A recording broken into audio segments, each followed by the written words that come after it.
आज की कहानी का शीर्षक है बुढ़ापे में सुखी रहना है तो यह 2 काम आज ही छोड़ दे और यह 3 काम जरूर करें।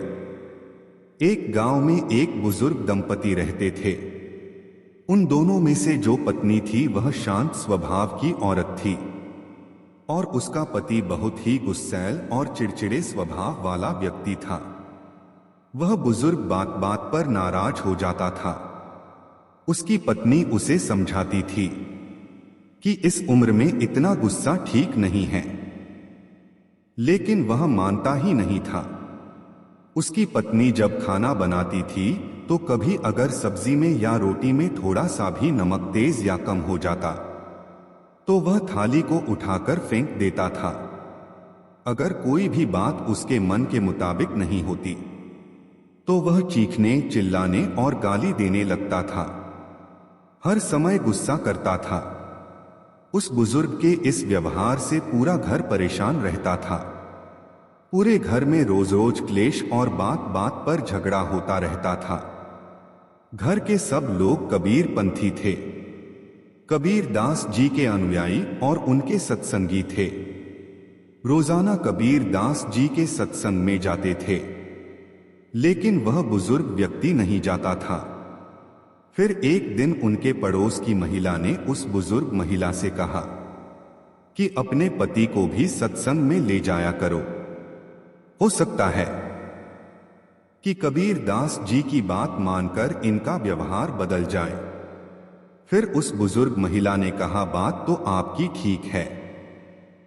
फिर उसने अपने घर वालों को यह बात बताई और कहा कि इनको भी कबीर दास जी के पास ले चलते हैं और उनको सब बात बताएंगे। शायद कुछ हल निकल जाए। रोज रोज के झगड़े से किसी तरह से तो मुक्ति मिल जाए और घर का क्लेश खत्म हो जाए और फिर घर में शांति आ जाए तो कितना अच्छा होगा। फिर एक दिन घर वाले किसी तरह उस बुजुर्ग व्यक्ति को मनाकर कबीर दास जी के पास ले गए। अब संत तो बिना बताए ही सब समझ लेते हैं।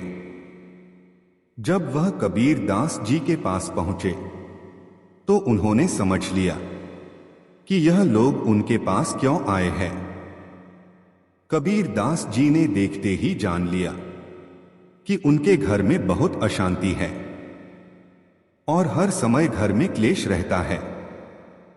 इसलिए घर में सुख चैन की तलाश में यह हमारे पास आए हैं। और उन्होंने यह भी जान लिया कि घर में अशांति और क्लेश का कारण क्या है। जब वह पूरा परिवार वहां पर पहुंचा तो दोपहर का समय था। सभी ने जाकर कबीर दास जी को प्रणाम किया और उनके सामने ही बैठ गए। उस वक्त कबीर दास जी अपनी कुटिया में बैठे बैठे कुछ लिख रहे थे। कबीर दास जी की पत्नी भी उस समय उनके साथ थी। उनकी पत्नी का नाम लोई था। अचानक कबीर दास जी ने अपनी पत्नी लोई से कहा कि लोई, जरा दीपक जलाकर लाना, मुझे कुछ ढूंढना है। कबीर दास जी ने जब दीपक लाने का आदेश दिया तो उस बुजुर्ग को बड़ा आश्चर्य हुआ कि दोपहर का समय है, अच्छी खासी धूप खिल रही है, ऐसे में दीपक मंगाने का क्या प्रयोजन है। अब वह बुजुर्ग सोचता है कि यह महात्मा या तो मूर्ख है या फिर पागल है। सूरज की अच्छी खासी रोशनी है और यह दीपक मंगा रहे हैं। यह तो अजीब महात्मा है। वह बुजुर्ग मन ही मन यह सोच ही रहा था कि तब तक उनकी पत्नी लोई जलता हुआ दीपक लेकर हाजिर हो गई। उन्होंने चुपचाप दीपक उनके पास रखा और अंदर चली गई। अब वह बुजुर्ग सोचता है कि उनकी पत्नी भी क्या खूब बेवकूफ है। इसने तो यह भी नहीं पूछा कि आप पागल हो गए हो क्या? दिन है, दोपहर का समय है, अच्छी खासी धूप खिल रही है, फिर आपने यह दीपक क्यों मंगवाया है? तब वह बुजुर्ग फिर से सोचता है कि मैं कहां यहां इस चक्कर में फंस गया हूं। मैं यहां कहां आ गया इन पागलों की बस्ती में। यह महात्मा तो सचमुच पागल है, और यह महात्मा तो पागल है ही, लेकिन सबसे बड़ी पागल और मूर्ख तो इनकी पत्नी है। और मेरे घर वाले सोचते हैं कि यह पागल मेरे घर में शांति लाएंगे, यह मेरे घर के क्लेश को खत्म करेंगे, यह मेरे बुढ़ापे को ठीक करेंगे। उस बुजुर्ग व्यक्ति के मन में सवाल पर सवाल उठ रहे थे, लेकिन उसने उस वक्त कुछ नहीं कहा और गुस्से में बैठा रहा। कबीर दास जी ने उसके मन की बात समझ ली कि यह गुस्से से तिल मिला रहा है और हमें पागल समझ रहा है। उन्होंने यह भी जान लिया कि गुस्सा इसे इसलिए आ रहा है कि लोई ने मुझसे एक भी सवाल क्यों नहीं पूछा। इस बेवकूफी के लिए वह हमसे लड़ी क्यों नहीं। कबीर दास जी समझ तो सब गए, लेकिन बेपरवाह होकर दीपक की रोशनी में लिखते रहे। उधर गुस्से में बुजुर्ग आदमी ने बड़बड़ाते हुए अपने बच्चों से कहा कि यह पागल लाएगा हमारे जीवन में शांति। अब तो हद हो गई है, चलो यहां से। मैं एक सेकंड भी यहां पर नहीं रह सकता। यहां से घर चलो, मुझे नहीं रुकना यहां पर, मुझे इससे ज्ञान नहीं लेना है। फिर जब कबीर ने उस बुजुर्ग को बड़बड़ाते हुए देखा तो कबीर ने कहा, क्या बात है बाबा, कोई समस्या है क्या? फिर वह बुजुर्ग आदमी बनावटी हंसी हंसते हुए बोला, नहीं नहीं महाराज, कोई समस्या नहीं है। आपके दर्शन करने आए थे, सो हो गए। अब हमें अपने घर पर चलना चाहिए, इसलिए हमें आज्ञा दीजिए। कबीर दास जी ने कहा, अरे भाई, तुम हमारे पास आए हो, हमारे अतिथि हो, बिना अतिथि सत्कार के कैसे जा सकते हो? उन्होंने अपनी पत्नी लोई को आवाज लगाई। माता लोई तुरंत आई और हाथ जोड़कर खड़ी हो गई। कबीर दास जी ने उनसे कहा कि यह बाबा थोड़ी जल्दी में है और यह जाना चाहते हैं, तो तुम जल्दी से 2 गिलास दूध लेकर आओ। फिर उस बुजुर्ग ने मना किया, अरे नहीं नहीं महाराज, घर से भोजन करके आए हैं, दूध की कोई आवश्यकता नहीं है। लेकिन कबीर दास जी ने कहा कि आप हमारी कुटिया में पहली बार आए हैं, बिना अतिथि सत्कार के कैसे जा सकते हो? फिर वह बुजुर्ग चुप हो गया। फिर माता लोई बिना कुछ कहे और बिना कुछ पूछे अंदर गई और 2 गिलास दूध लेकर हाजिर हो गई। कबीर दास जी ने 1 गिलास दूध उस बुजुर्ग आदमी को दिया और 1 गिलास स्वयं ले लिया। अब जैसे ही उस बुजुर्ग आदमी ने दूध की घूंट ली तो दूध इतना कड़वा था कि उसका उल्टी करने का मन हुआ। दूध में नमक ही नमक था।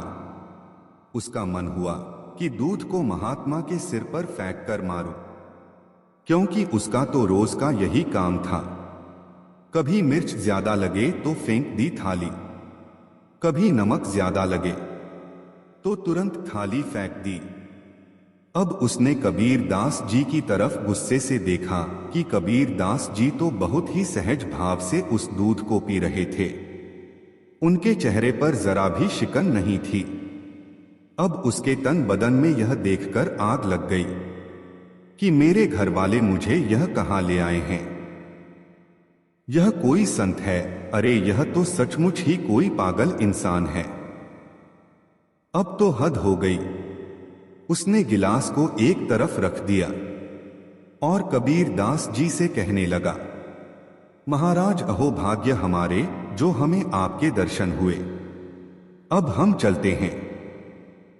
कबीर दास जी ने कहा, शायद तुम कोई समस्या लेकर आए थे, तुमने अपने आने का कारण तो बताया ही नहीं। ऐसे कैसे जा सकते हो? कोई समस्या हो तो बताओ, शायद हम कोई हल निकाल सके। बुजुर्ग बोला, अरे महाराज छोड़िए, आप क्या हल निकालेंगे? आए तो हम समस्या लेकर ही थे, लेकिन अब जा रहे हैं। हमने सब देख लिया कि हमारी समस्या को सुलझाना तुम्हारे बस की बात नहीं है। कबीर दास जी ने कहा, अरे जब समस्या लेकर आए थे तो बताने में क्या हर्ज है? आखिर बताओ तो सही, हो सकता है कुछ समाधान निकल आए। बुजुर्ग ने कहा, चलो पूछ ही लेता हूं। वैसे मुझे लगता नहीं कि तुम्हारे पास मेरी समस्या का कोई हल होगा।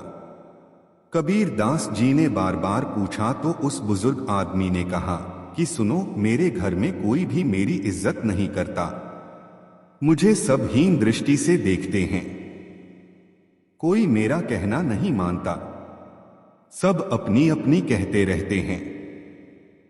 मेरे घर में बड़ा क्लेश रहता है।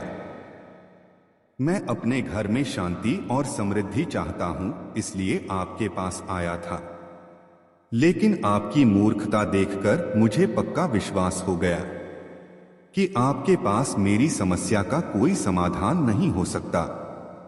मेरे घर में शांति लाने के लिए आप कुछ भी नहीं कर सकते हो। उस बुजुर्ग की यह बात सुनकर कबीर दास जी मुस्कुराए और कहने लगे, हम जानते हैं तुम्हारे घर में अशांति और क्लेश रहने का क्या कारण है, और हमने तुम्हें हल भी बता दिया है, लेकिन शायद अभी तक तुम समझ नहीं पाए हो।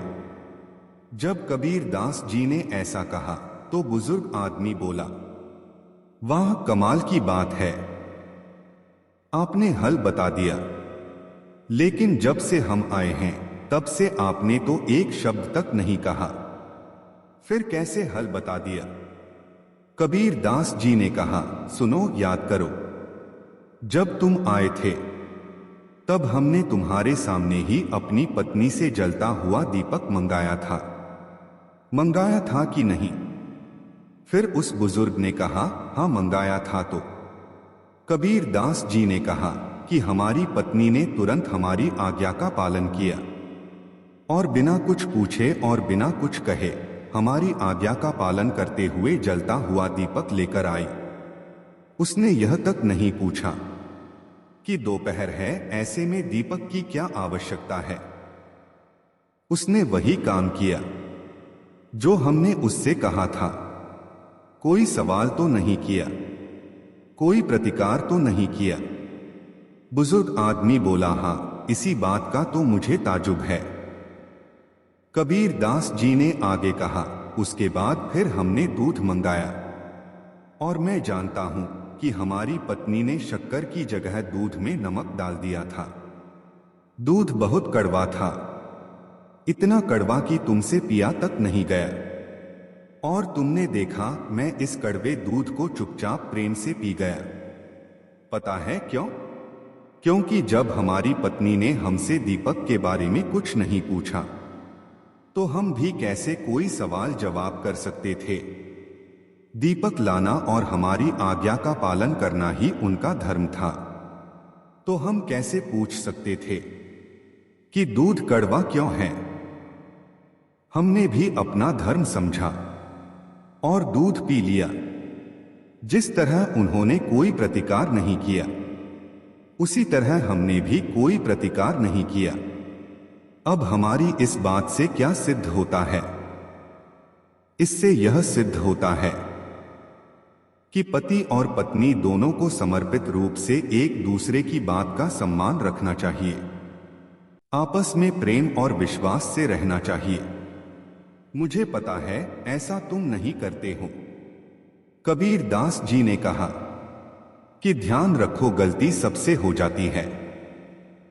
आज गलती से दूध में शक्कर की जगह पर नमक पड़ गया तो हमने स्वीकार किया और चुपचाप बिना कुछ पूछे बिना कुछ कहे पी लिया। तुम्हारे घर में अशांति का कारण यही है कि तुम दो चीजों से बहुत परेशान हो और उसी के कारण घर में अशांति है, क्लेश है। कबीर दास जी ने कहा, कि बुढ़ापे में जो इन दो चीजों को त्याग देता है वही सुखी रहता है। कबीर दास जी ने बताया कि यह दो चीज हैं, स्वाद और गुस्सा। बुढ़ापे में सुखी रहने के लिए जरूरी है कि हम स्वाद और गुस्से को छोड़ दें। अगर हम ऐसा करते हैं तो घर में शांति रहेगी और बुढ़ापा चैन से कटेगा। हमें समझना चाहिए कि घर में जो महिला भोजन बनाती है वह मन से और परिश्रम से भोजन पकाती है। गर्मी हो या सर्दी, जो भी परिस्थिति हो, वह समय पर बड़े लगन से भोजन पकाती है और हमें खिलाती है। कभी गलती से हो सकता है कि नमक ज्यादा हो जाए, मिर्च ज्यादा पड़ जाए, तो क्या हमें उस भोजन को फेंक देना चाहिए? बिल्कुल नहीं। हमें यह समझना चाहिए कि जिस स्त्री ने, तुम्हारी पत्नी ने या तुम्हारी पुत्र वधू ने जो भोजन बनाया है उसने बहुत मेहनत की है, इसलिए थोड़ा बहुत गड़बड़ हो जाने पर भी प्यार से खा लेना चाहिए। अगर हम ऐसा करते हैं तो दूसरे दिन वह और मन से भोजन बनाएगी, और यदि हम ऐसे में थाली दीवार पर फेंक कर मारते हैं तो सोचो उसके दिल पर क्या बीतती होगी। क्या उसके मन में तुम्हारे लिए कोई सम्मान बचेगा? हरगिज नहीं। यह उस स्त्री और अन्न दोनों का अपमान है। हमें यह अपमान कदापि नहीं करना चाहिए। जहां भोजन और स्त्री का अपमान होता है उस घर से माता लक्ष्मी और सुख शांति पलायन कर जाती है। इसलिए भूलकर भी ऐसा नहीं करना चाहिए। कबीर दास जी कहते हैं, इसलिए दो चीज, स्वाद और गुस्सा, हमें त्याग देना चाहिए। जैसा भी भोजन मिले भगवान का भोग समझकर ग्रहण करना चाहिए, तो बुढ़ापे में कोई कष्ट नहीं होगा। स्वाद और गुस्सा दोनों ही बुढ़ापे में दुखदाई होते हैं। अब उस बुजुर्ग को पूरी बात समझ में आ गई कि मेरे घर में अशांति क्यों बनी हुई है। उसने दोनों हाथ जोड़ लिए और कबीर दास जी से क्षमा मांगी और कहा कि मैं अबोध हूं, पता नहीं मैंने क्या क्या सोचा आपके बारे में। मैंने जो अनुचित वचन कहे हैं उनके लिए आप मुझे उदारता और विशालता दिखाते हुए क्षमा करने की कृपा करें। अब आगे से मैं ऐसा नहीं करूंगा। फिर कबीर दास जी ने उसको क्षमा कर दिया और कहा कि आज और इसी वक्त यह संकल्प ले कि स्वाद और गुस्से को यही छोड़कर जाओगे। फिर आगे कबीर दास जी ने कहा कि सुनो, यदि बुढ़ापे में सुखी रहना चाहते हो तो इन दो चीजों का तो त्याग कर ही दो। और मैं अब तुम्हें जिन तीन चीजों के बारे में बता रहा हूं, इन तीन चीजों को हमेशा अपने साथ रखोगे तो बुढ़ापे में कभी कोई कष्ट नहीं होगा। बुजुर्ग ने कहा कि मैं आज से ही स्वाद और गुस्से का त्याग करता हूं। लेकिन वह तीन चीज कौन सी है महाराज, जो मुझे साथ रखनी चाहिए? मुझे बताने की कृपा करें।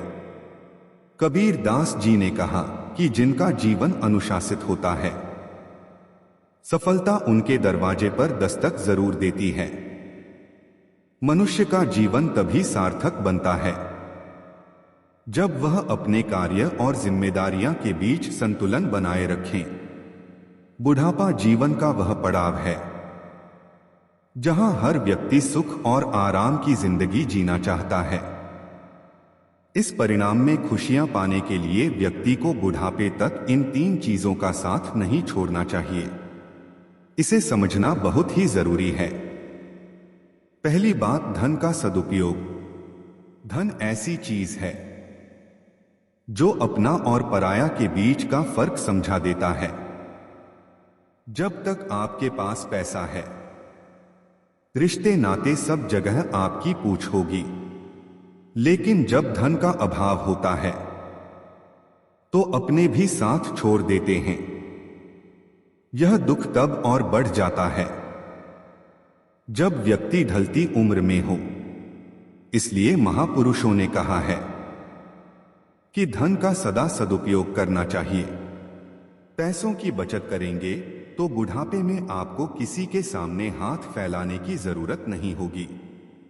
साथ ही ध्यान रखो कि संपूर्ण धन पर कुंडली मारकर बैठ जाना भी बुढ़ापे में दुखदाई हो सकता है।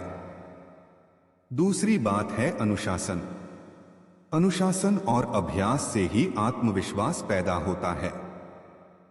जो लोग अपना हर काम समय पर करते हैं, अपनी दिनचर्या को अनुशासित रूप से जीते हैं, उन्हें कभी किसी पर निर्भर नहीं होना पड़ता है। वह अपने हर लक्ष्य को प्राप्त कर ही लेते हैं।